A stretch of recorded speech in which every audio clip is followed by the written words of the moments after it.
What is my purpose, ये सवाल कहीं ना कहीं हर आदमी खुद से कभी ना कभी जरूर पूछता है जब वो एक ऐसे स्पेस में आता है जहां पर उसे लगता है कि उसे समझ नहीं आ रहा इस दुनिया में उसे करना क्या है, वो क्यों इस वर्ल्ड में आया है। और ज्यादातर लोग जिनसे वो इन सब चीजों के बारे में पूछता है, चाहे वो स्पिरिचुअल गुरुज हों या फिर कोई भी हो, वो जनरली ऐसा ही रिस्पॉन्स देंगे कि लाइफ में तुम चीजें करते रहो और तुम्हें पता चल जाएगा तुम्हारा पर्पस क्या है। और कोई तुम्हें ये नहीं बताता कि रियल वे में तुम अपना पर्पस कैसे फाउंड कर सकते हो। मुझे भी टू बी ऑनेस्ट अपना पर्पस अभी नहीं पता है, पर यस मैं सीख कर रहा हूँ कैसे मेरा पर्पस क्या हो सकता है। और जो बेस्ट तरीका मुझे लगता है या फिर जो मेरी अंडरस्टैंडिंग है वो ये है कि हम अपना पर्पस खुद क्रिएट करते हैं। अगर तुम सोचो कि भगत सिंह या फिर जो ऐसे जितने भी महान लोग थे, तुमको लग रहा है कि वो ऐसा सोचे होंगे या फिर उनके लाइफ में पैदा हुए तभी ये सोचे होंगे कि मुझे इस वर्ल्ड में या फिर इस दुनिया में कुछ ऐसा करना है जिससे एक इम्पैक्ट छोड़ के आए। नहीं, उन्होंने चीजें देखी कि इस समय भारत जिल्लत जज से अभी गुलाम है, मुझे इन सब चीज़ों को ठीक करना है। इसमें वो किस तरह से वर्ल्ड को परसीव करते हैं वो भी आ जाता है।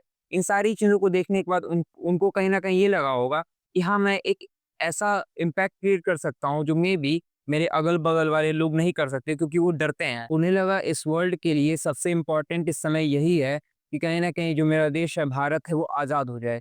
तो उन्होंने क्या किया, उन्होंने वो स्टेप्स लिए ताकि वो अपनी ये जो पर्पस है उसको फुलफिल कर सके। और कहीं न कहीं वो इन सारी चीज़ों को करते-करते सक्सेसफुल भी रहे और धीरे-धीरे इस वर्ल्ड को भी छोड़ दिया। तुमको अपने पर्पस को फाउंड करने का सबसे आसान तरीका यही है कि तुम ये पता करो कि तुम्हें क्या अच्छा लगता है, क्या वो इस वर्ल्ड के लिए रेलेवेंट है, तुम्हारे पास क्या वो रिक्वायर्ड और क्या वो प्रॉफिटेबल तुम्हारे लिए हो सकता है। अगर तुम इन चारों ही चीज़ों का ध्यान रखते हो तो कहीं न कहीं तुमको एक ऐसी चीज़ मिलेगी जो तुम्हारी लाइफ को सस्टेन भी कराएगी, जिसमें तुमको मीनिंग भी दिखेगी और वो इस वर्ल्ड के लिए भी बहुत अच्छी होगी। ये जो फ्रेमवर्क है वो इकिगाई फ्रेमवर्क है जो कहीं न कहीं जापान से आता है और ये बहुत यूज़फुल भी है, क्योंकि इसमें जो सारी चीज़ें जो तुम सोच सकते हो कि मैं ये चीज़ करूँगा तो हो सकता है मेरे पास स्किल ना हो, वो सारी जो भी तुम्हारी जो क्वेश्चंस रहते हैं वो सारे ही क्वेश्चंस इसमें ले लिए गए हैं। तो तुमको बस वो सारी चीज़ें ढूँढनी है। पर ये इतना आसान नहीं होता है, क्योंकि अगर ये इतना आसान होता तो सभी ये करते, क्योंकि हम लोग हमेशा अपनी लाइफ़ किस तरह से जीते हुए आए हैं।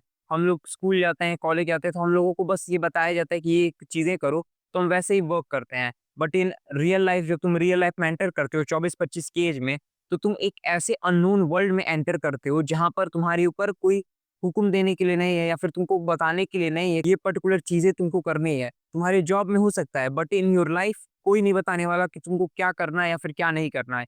इसी वजह से लोग रैंडम डायरेक्शंस में जाते हैं और उन्हें समझ नहीं आता कि वो अपनी लाइफ़ में कर क्या रहे हैं। फिर 40-45 की एज पे रियलाइज़ करते हैं कि मैं अभी तक अपनी लाइफ़ में कर क्या रहा था।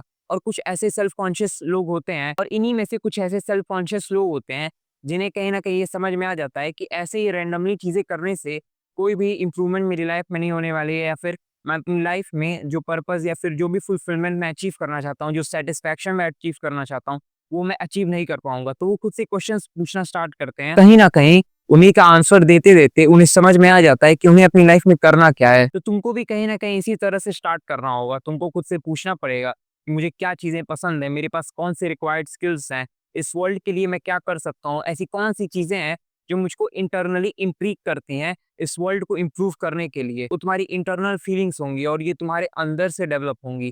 तो जब तुम्हारे इनर वर्ल्ड से ये सारी चीज़ें डेवलप होंगी, तो उसके बाद तुम बर्नआउट नहीं फ़ील करोगे। तुम ये सारी चीज़ें जब करना स्टार्ट करोगे, तुम कोई भी वर्क अगर कर रहे होगे, तो तुमको पता होगा कि तुम क्यों कर रहे होगे, एक पर्पस के साथ तुम कर रहे हो। तो जो बर्नआउट है, जो डिप्रेशन है या फिर जो भी सैडनेस तुम फ़ील करते हो, कहीं न कहीं वो खत्म हो जाएगा। और ये जो सवाल है जो तुम खुद से पूछते हो कि मेरा पर्पस क्या है, इसका आंसर भी तुम्हें मिल जाएगा। एट द एंड जो सबसे इम्पोर्टेंट बात इस वीडियो से तुम्हें ले जानी है वो ये है कि हम अपना पर्पस खुद क्रिएट करते हैं। हम लोगों को कोई भी डिवाइन पर्पस या फिर कोई भी ऐसा पर्पस जो वर्ल्ड हमें देगी ऐसा नहीं दिया गया है।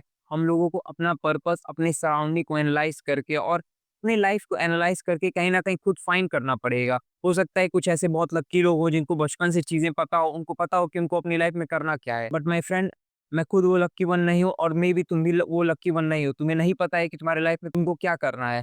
तुम खुद से ये क्वेश्चन पूछना स्टार्ट करो और खुद से पूछो कि मेरे लिए क्या मीनिंगफुल होगा। मैं जब अपनी डेथ बेड पे होऊँगा 60-70 की उम्र में, उस समय मैं अपनी लाइफ को जब सोच रहा होऊँगा, तो ऐसी कौन-सी चीज़ है जिसको सोचने के बाद मुझे ये लगे कि हाँ, मैंने अपनी लाइफ़ को एक बहुत अच्छे वे में जिया है और अपनी लाइफ़ से मैं संतुष्ट हूँ। तुम्हें उस पर्टिकुलर मोमेंट में कोई रिग्रेट नहीं रहना चाहिए, क्योंकि मरते वक़्त अगर तुम्हारे पास मेरे भाई कोई रिग्रेट रह गया, तो वो रिग्रेट तुम्हारे साथ ही चला जाएगा और वो जो पेन है, वो ना मैं डिस्क्राइब कर सकता हूँ, ना कोई भी बंदा उस पेन को डिस्क्राइब कर सकता है। वो एक ऐसा वॉइड तुम्हारे अंदर क्रिएट करेगा कि तुम्हें समझ ही नहीं आएगा कि तुमने अपनी लाइफ़ को, जिसमें तुमने 70 साल, 60 साल जिया है, उसको कैसे गँवा दिया। So whatever you are doing, do it with a intent. खुद से पूछो कि क्यों मैं कर रहा हूँ और